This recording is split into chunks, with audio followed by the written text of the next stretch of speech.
ఈరోజు మిథున్ రెడ్డిని అరెస్ట్ చేయడం అనేది ఆయన ఎంపీనా లేకపోతే 3 సార్లు ఎంపీ మళ్ళా లోక్సభలో ఒక పార్టీకి నాయకత్వం వహిస్తా ఉన్నాడు.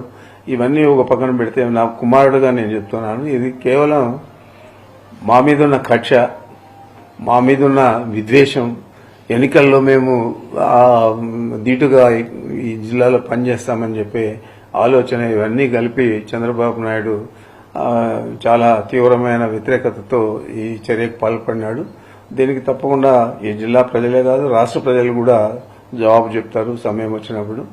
నేనైతే దీని మీద చింతించడం లేదు. ఏదైనా కూడా మేము తప్పు చేయలేదు కాబట్టి అరెస్ట్ చేసినా కూడా ఆయన కడిగిన ముత్యంగా మళ్ళా బయటకు వస్తాడు.